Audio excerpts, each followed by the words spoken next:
at 300. It was never over for me because my undercover phone never stopped ringing. What do you want this? This piece of shit, bro. Come on. That's right, 700? No, man. I regret how I burned them personally. Oh, you got bullets. That's a nice little custom right there. Right there. That's what we signed up for, man.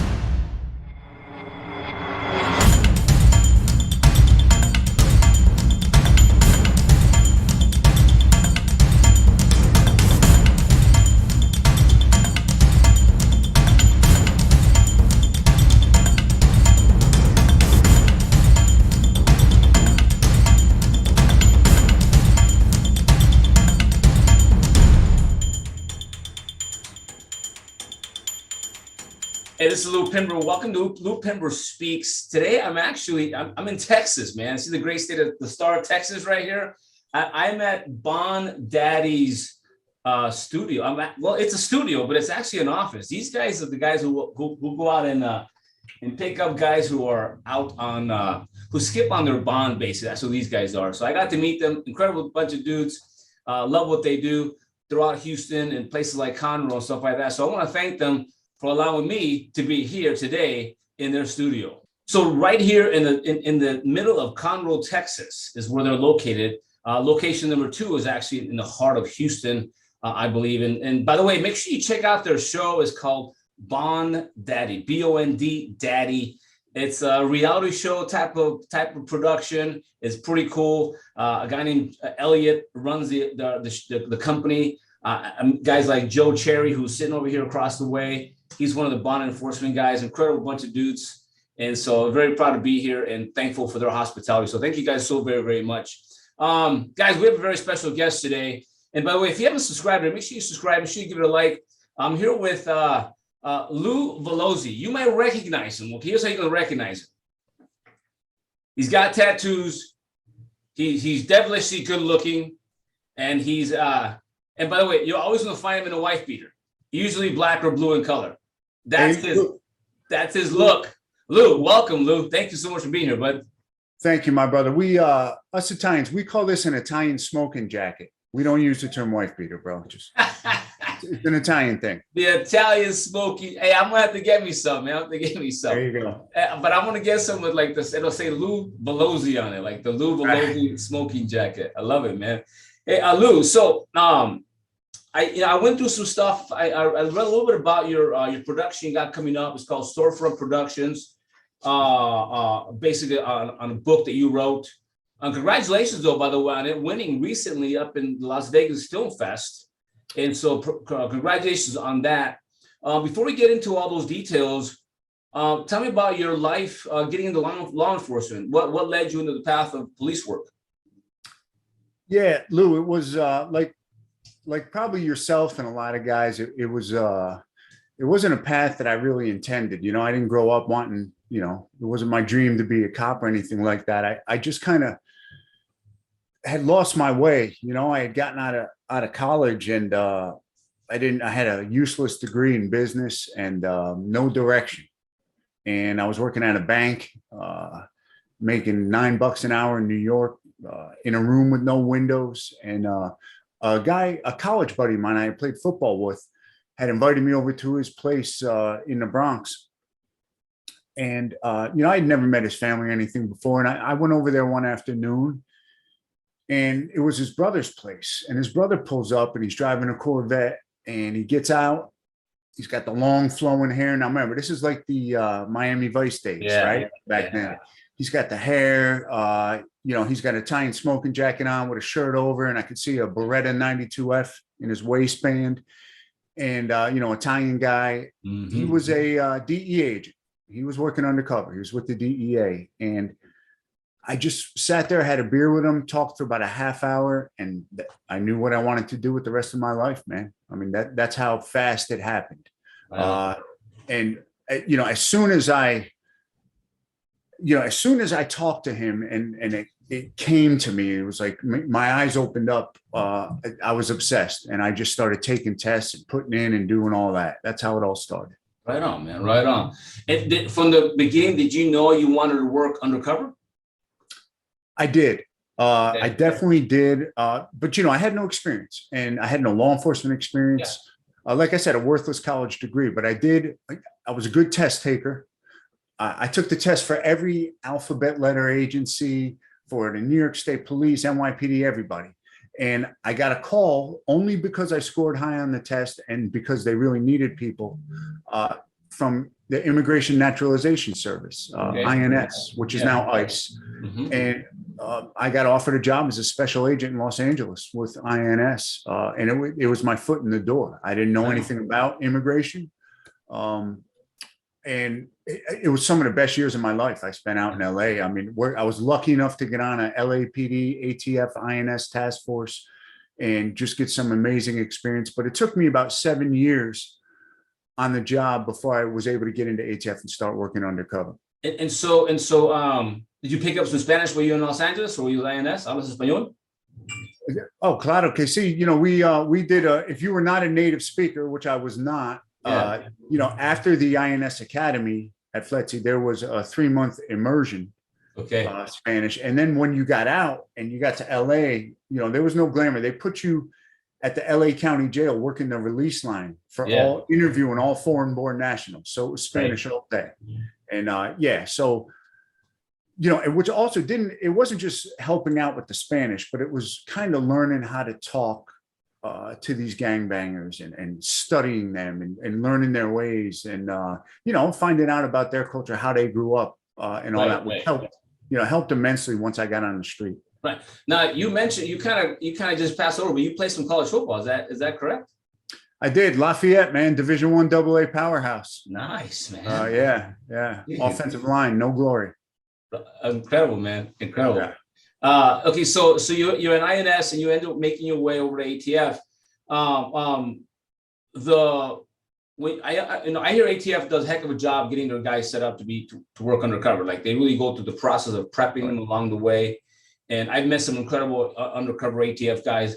I've got to work with a few myself, and very impressive, man. I mean, tell me what you can share. What makes the ATF undercover so qualified to do that job? It's it really is our specialty, right? We have ATF has certain specialties, arson and explosives, and we go, but undercover, it was our specialty, and it goes all the way back to the bootlegging days. That's where it all started, man. When we were Treasury and we were the revenuers, and these guys were going undercover, man, out in the backwoods and in the mountains. Those were the guys who started it, and it just kind of grew and evolved actually, throughout the 60s and the 70s, and they started. Some guys were running around doing some mafia infiltrations and some outlaw biker gang infiltrations. And it kind of became our calling card as an agency. And our training, I would say the ATF Advanced Undercover School is the greatest undercover school in the world. And, I was just lucky enough to learn from the greatest. I was lucky enough to get put in an office where my first partner, he lived and breathed undercover work. And he took me in, and we hit the streets right away. So tell me about it. Is that Randy Beach? Randall Too Hot to Handle. Yeah. So I've heard his name before, by the way, and he's kind of a legend in the world of undercover work, man. And so what made him so unique? I mean, look, let's face it. When you work undercover, you're expected to be a choir boy, right? But yet you still got to show up for choir practice, if you know what I mean. That's right. And so tell me what made Randy so cool, man? Like what was it about it? So he's one of those guys you almost have to meet. By the way, a mutual friend of ours, Jay Dobbins, is a huge fan of Randy Beach. Randy is he's like a multicultural guy. Like he's one of those guys you look at, he could be any race, right? And he'll tell you he's any race, and he can pull it off. And he has a basic skill, the number one skill for anyone working undercover. He knows how to talk to people. He could sit down in a room and talk to anybody. He's full of shit, as most of us are. And he really taught me that, the secret of working undercover and the key to working undercover is just the ability to communicate, effective communication. That's what undercover work is, man. Right. You know, the tough guy look and the tough guy stare and you know, the attempted intimidation and all that, that's not going to get you anywhere in the undercover world, as you know, Lou. And even the look. Yeah. You know, anybody can, you know, get tattoos and, you know, grow their hair crazy and you know, get a bunch of earrings and all that. But that's it's only going to take you so far. You know, when I worked undercover, I used to look at the bad guys I ended up in front of. And I was so surprised that they had quite a bit of a range, almost like an actor. You had the bad guy who was like the John Lithgow guy, right? Who was the judge / was a lawyer bad guy that I got to meet. And I'm like, this guy does not look like what I expected. Then you have the bad guy, the typical stereotypical bad guy, long hair, tattoos, gangster, whatever, or buzz haircut. But you're absolutely right. It's really about your game. Can you bring game to the field? Mm-hmm. Can you bring it to the field? And it's challenging, man. Tell me about your very first undercover op. What was it? Was that what were you working with Randy Beach? Yeah, I'll never forget my first one. We were infiltrating a street gang. It was a local street gang, and it was you know, the head guy he actually was prosecuted under the Kingpin statute, and he got a ton of time. Mm-hmm. And he would never touch a gun himself or any dope.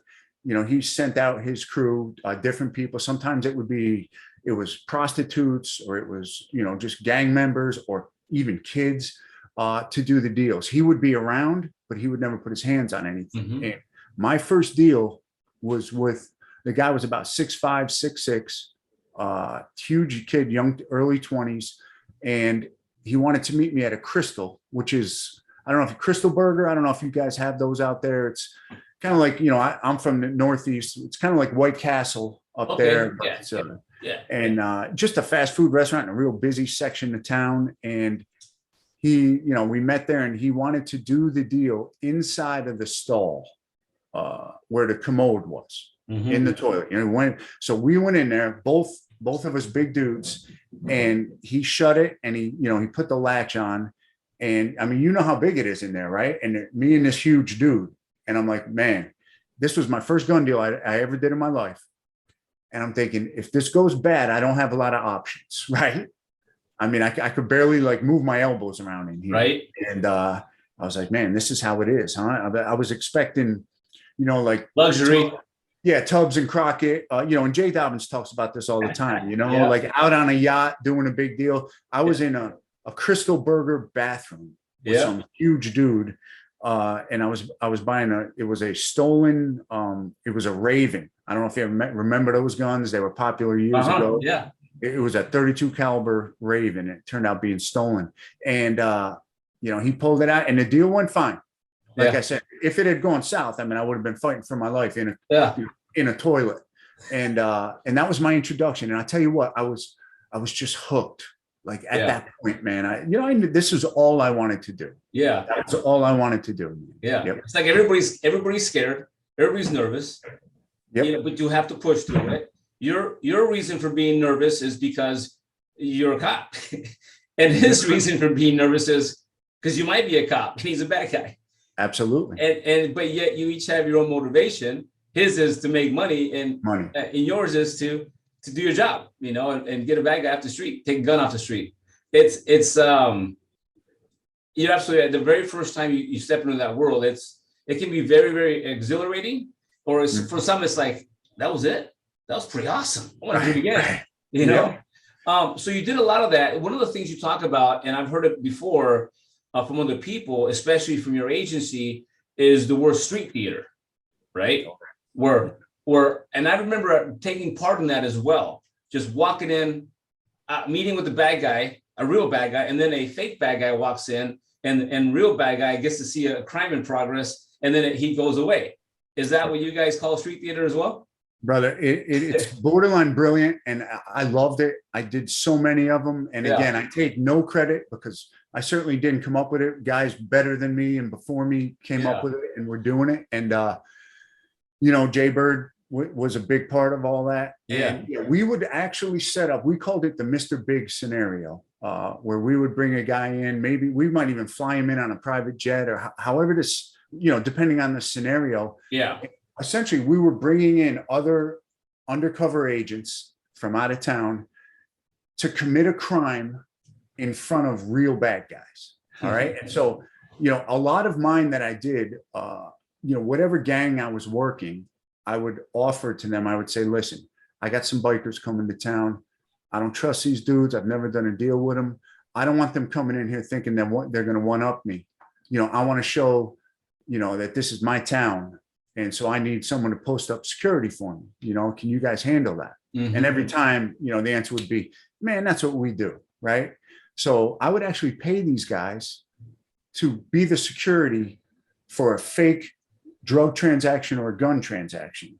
Now, if it was a drug transaction, we always use real dope. Like I might pull 10 keys right out of evidence, real dope. And kind of the dirty pool to that, the dirty trick was that if these guys show up armed, which they inevitably would, that was a crime, a federal crime, and they would get 5 years tacked on top of any other sentence they were going to get because they just carried a firearm during a drug transaction, which is a federal crime.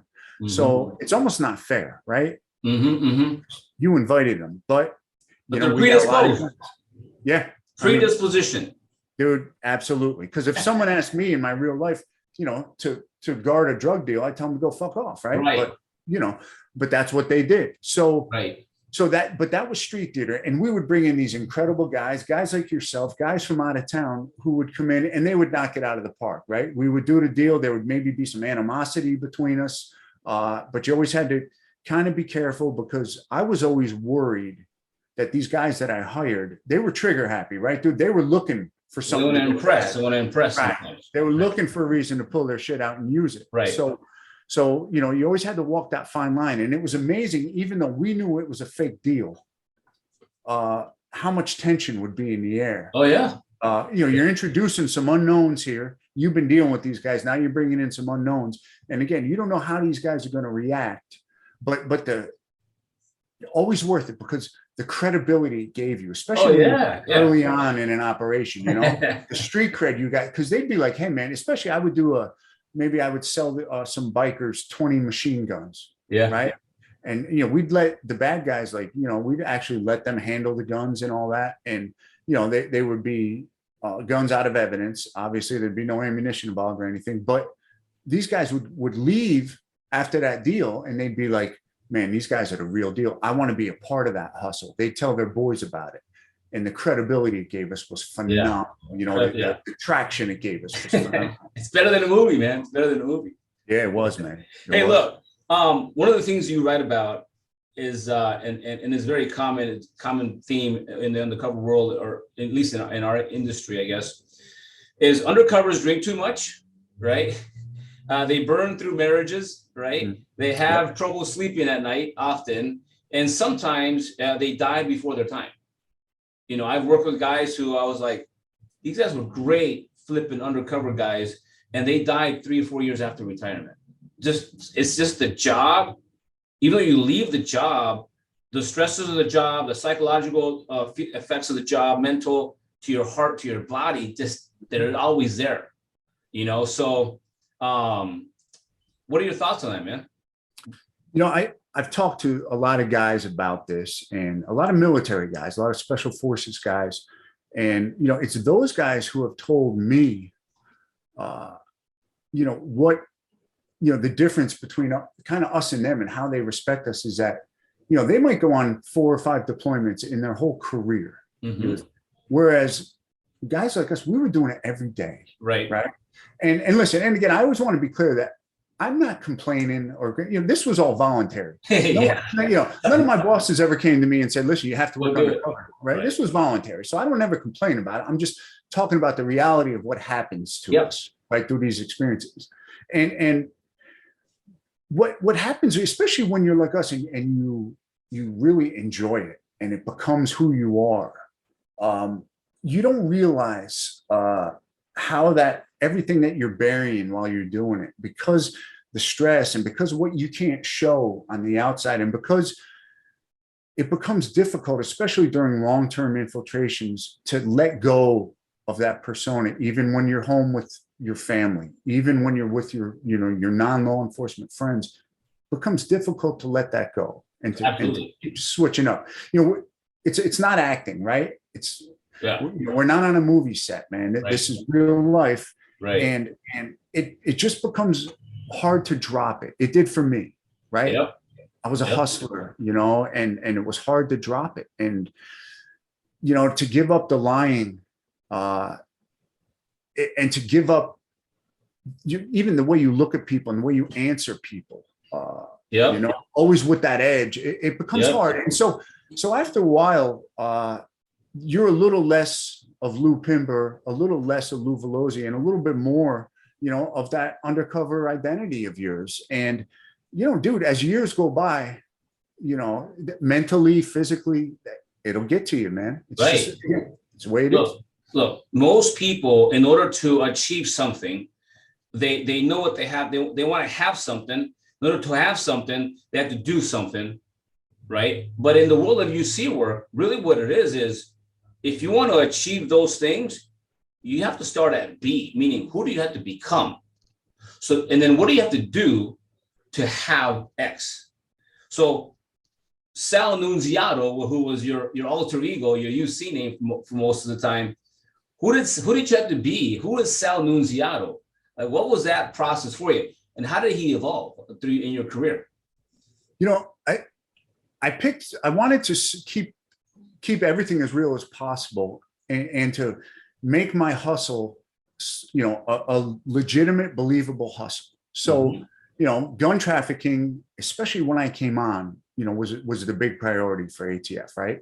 And I happened to be in the Southeast, and the reality was all these gun trafficking cases we were working were bad guys who were acquiring all their guns in the Southeast where they're readily available and bringing them up to places like where I'm from, you know, to New York, to Philly, right? To all those Northeastern cities. And they were putting them out on the streets where it's hard to get guns. So I said, man, listen, this will be my hustle. You know, Italian guy from New York, you know, with some mafia connections who can easily put these guns out and make money off them. And I'm down in the Southeast, and that's where I'm getting the guns. So that was the basis of my hustle throughout my entire career, no matter where I was. And again, I kept my persona. I even used names from when I grew up. Nunziato was a name when I grew up, and I kept everything as close to real as possible, because as you know, it just makes it easier and more believable, right? You know, obviously, as you know, to work undercover, you can't try to become who you're infiltrating, right? If I tried to infiltrate some Southern, you know, a bunch of Southern guys, like, they're not going to buy me.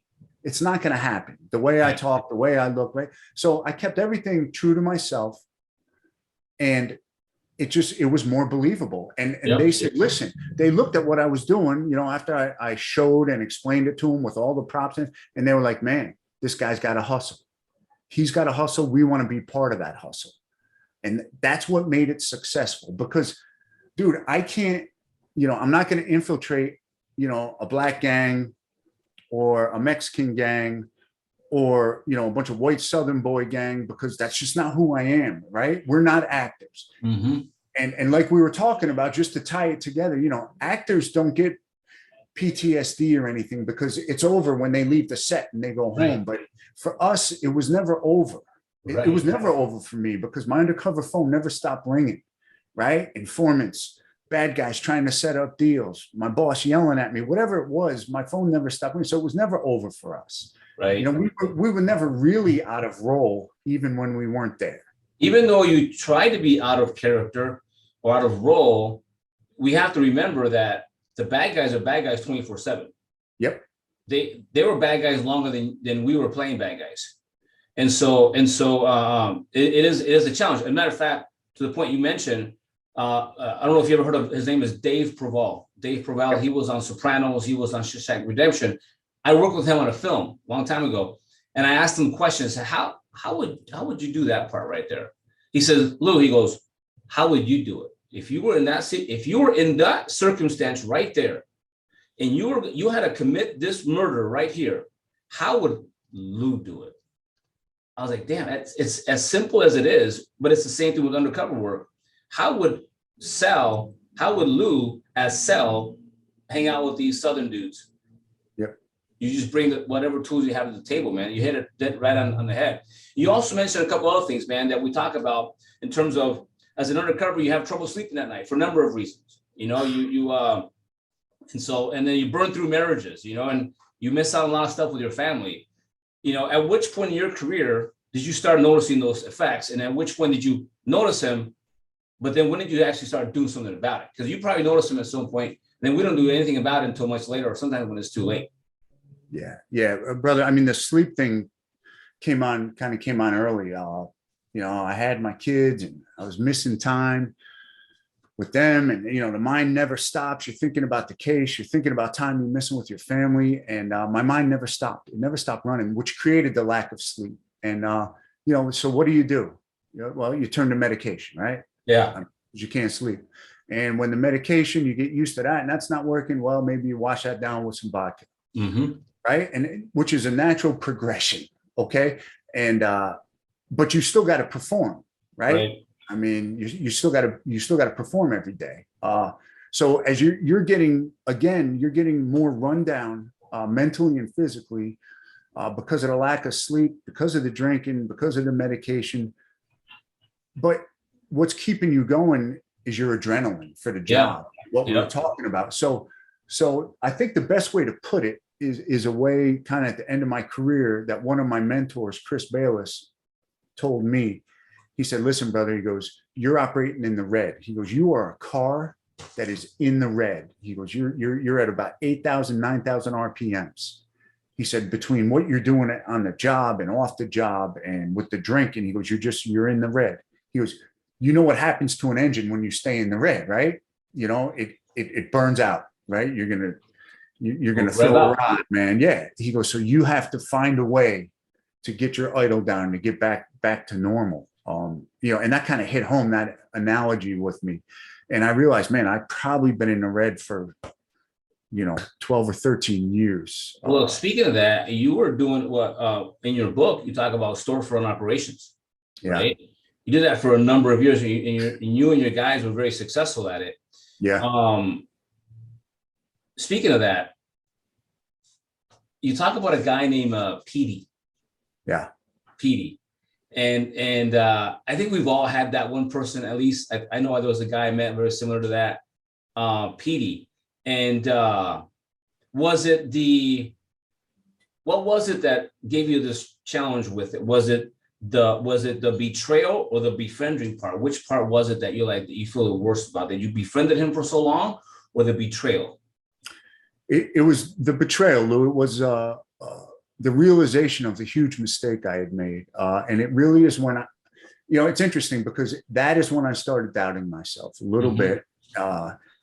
And thinking to myself, man, I spend months and years sometimes making friends with these people, only to do the worst thing you can do in the end. To take someone's freedom away is the worst thing you can do, right? I would rather someone kill me than deprive me of my freedom. It's the worst thing you can do. And that's what I'm doing. I'm buddying up to these guys only for the end result to be their loss of freedom, sometimes for the rest of their life. Well, and Lou, so, how do you rationalize that with yourself? How do you rationalize it? You know, I never really thought about it until this happened. Yeah. And that's when I had to rationalize it. And it was tough because Petey was a guy who reminded me of guys I grew up with. Right. Once we got to know, and it wasn't just me, it was the whole undercover team. It was even the cover team who felt the same way, because day in and day out, we were with this guy. And as you know, in any long-term operation, including storefronts, biker infiltrations, gang, there's a lot of downtime. Yep. Okay. There's, you know, you might do, and we were doing 9-10 deals a day on some days, but there's still a lot of downtime in between. And we couldn't come out of roll. So we spent that time playing pool, playing cards, shooting the shit with Petey and the other undercovers. And we all realized after a couple of months, this guy's part of our team. Yeah. This guy would jump in front of a bullet for me before some of the people in my office would.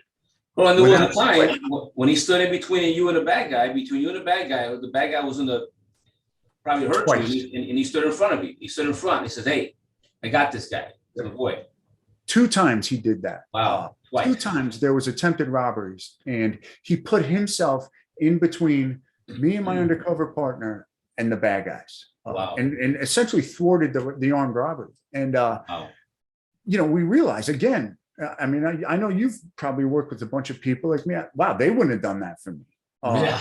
Here this guy is. So as this operation, you know, we hired him to work in the storefront with us. Yeah. He was an employee. And as day by day went by, he started actually participating in our undercover transactions, helping us negotiate, get the price down on guns, get the price down on dope.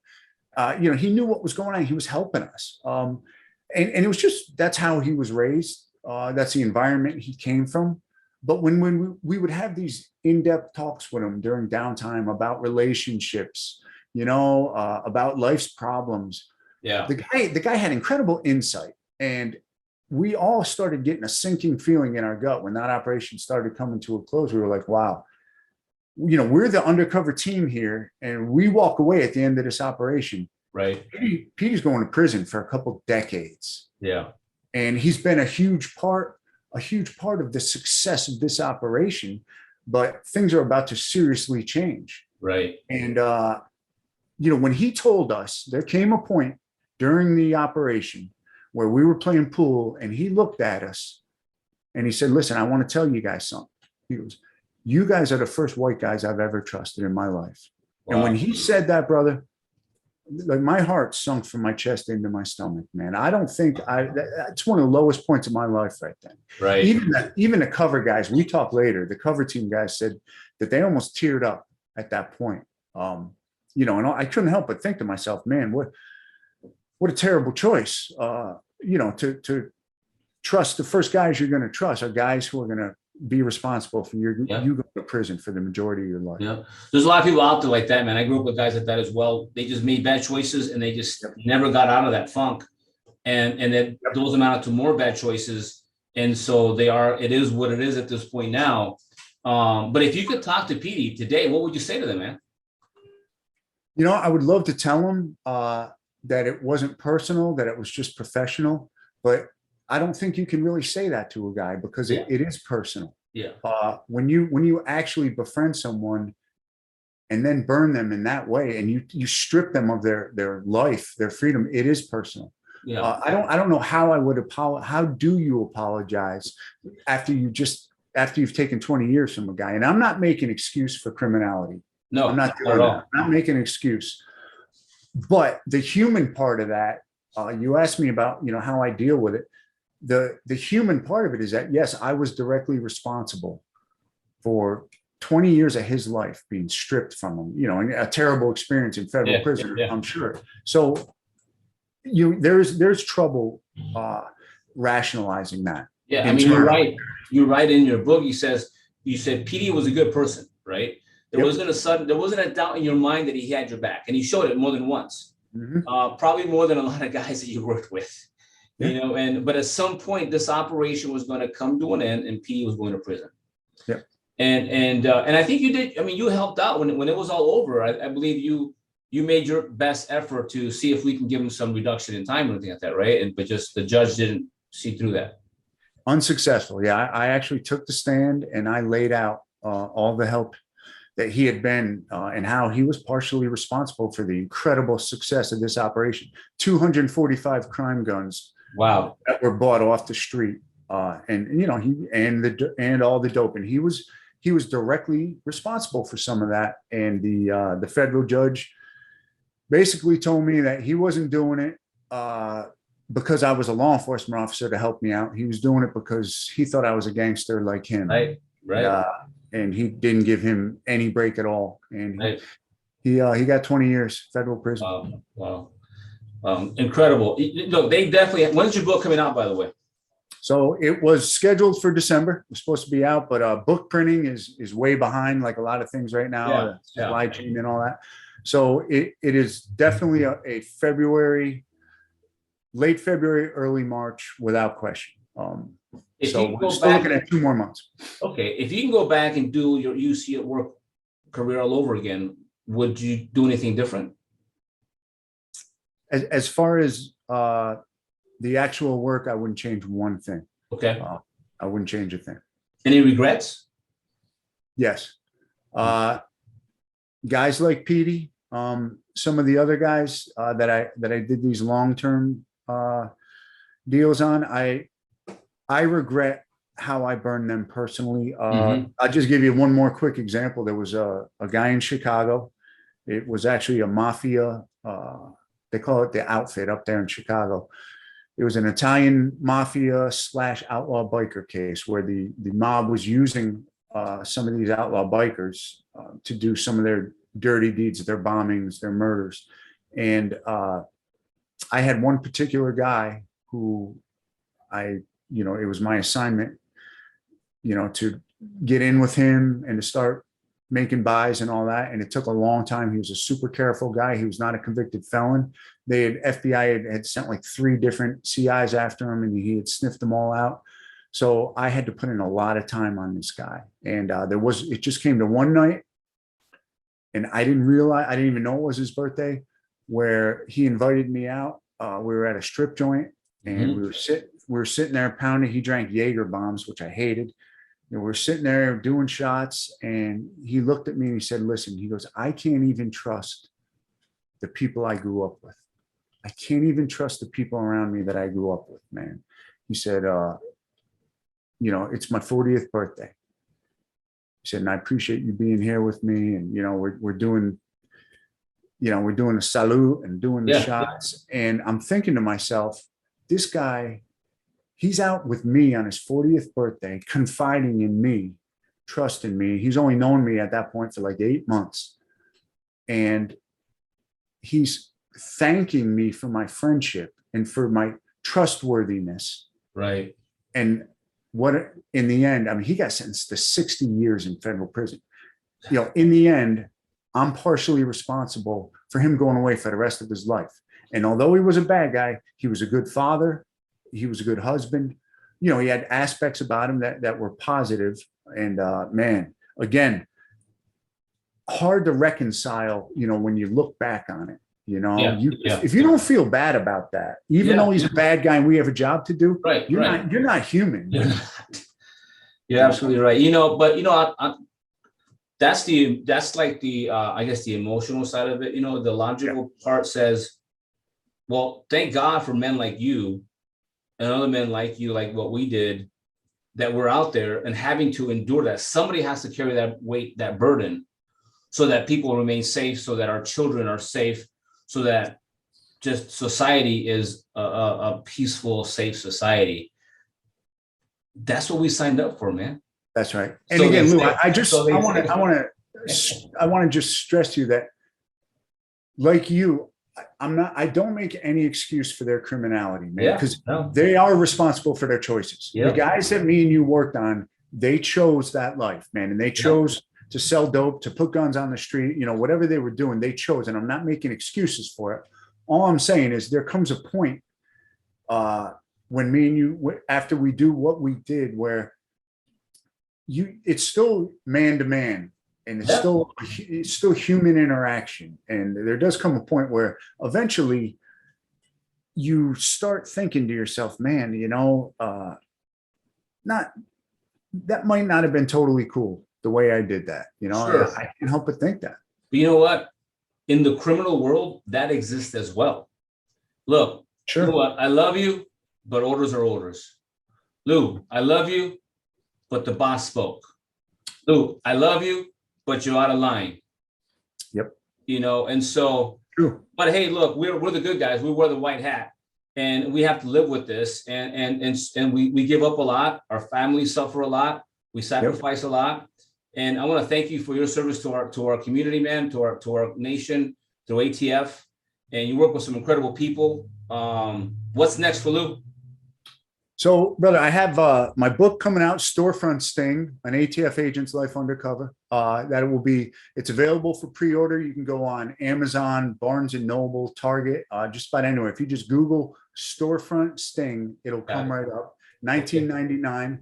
I promise you, it's a wild ride, and it pretty much details how we evolved these operations, Yeah. how we took, we didn't invent the concept of a storefront, but we took the concept and we went from just some bad guys walking in to sell us some guns and to sell us some dope to the infiltration of major criminal organizations. We had Bolivian gun traffickers bringing us stolen Lexuses so that we could title them so they could be shipped down to Bolivia. I mean, we went from A to Z, and it was a wild ride in between with fist fights and shootouts and all that.